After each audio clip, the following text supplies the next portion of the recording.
आज की प्रेरक कहानी त्याग का रहस्य। एक बार महर्षि नारद ज्ञान का प्रचार करते हुए किसी सघन वन में जा पहुँचे। वहाँ उन्होंने एक बहुत बड़ा घनी छाया वाला सेमर का वृक्ष देखा और उसकी छाया में विश्राम करने के लिए ठहर गए।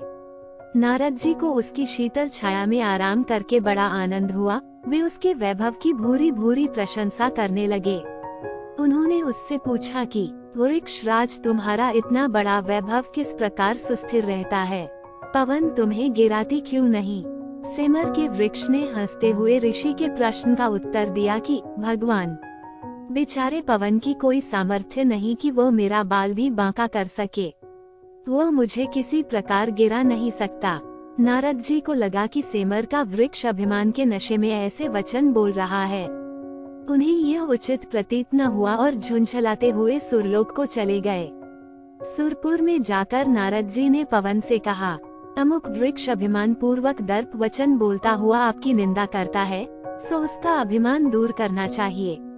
पवन को अपनी निंदा करने वाले पर बहुत क्रोध आया और वो उस वृक्ष को उखाड़ फेंकने के लिए बड़े प्रबल प्रवाह के साथ आंधी तूफान की तरह चल दिया। सेमर का वृक्ष बड़ा तपस्वी, परोपकारी और ज्ञानी था। उसे भावी संकट की पूर्व सूचना मिल गई। वृक्ष ने अपने बचने का उपाय तुरंत ही कर लिया। उसने अपने सारे पत्ते झाड़ डाले और ढूंढ की तरह खड़ा हो गया। पवन आया, उसने बहुत प्रयत्न किया पर ढूंढ का कुछ भी बिगाड़ न सका। अंततः उसे निराश होकर लौट जाना पड़ा। कुछ दिन पश्चात नारद जी उस वृक्ष का परिणाम देखने के लिए उसी वन में फिर पहुँचे, पर वहाँ उन्होंने देखा कि वृक्ष ज्यों का त्यों हरा भरा खड़ा है। नारद जी को इस पर बड़ा आश्चर्य हुआ।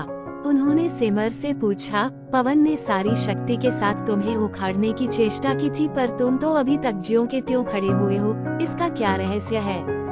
वृक्ष ने नारद जी को प्रणाम किया और नम्रता पूर्वक निवेदन किया, ऋषिराज, मेरे पास इतना वैभव है पर मैं इसके मोह में बंधा हुआ नहीं हूँ। संसार की सेवा के लिए इतने पत्तों को धारण किए हुए हूँ, परंतु जब जरूरत समझता हूँ इस सारे वैभव को बिना किसी हिचकिचाहट के त्याग देता हूँ और ठूंठ बन जाता हूँ। मुझे वैभव का गर्व नहीं था, वरन अपने ठूंठ होने का अभिमान था। इसीलिए मैंने पवन की अपेक्षा अपनी सामर्थ्य को अधिक बताया था।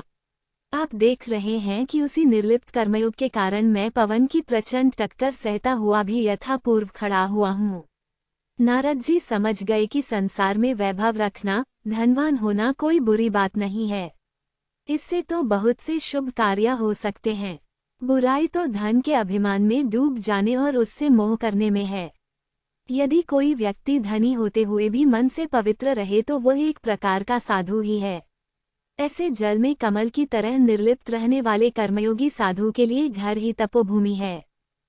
शुभ वंदन। अगर आपको ये कहानी अच्छी लगी हो तो मेरे चैनल को सब्सक्राइब करना न भूले। आपका स्नेह हमेशा बना रहे। धन्यवाद। Thank you.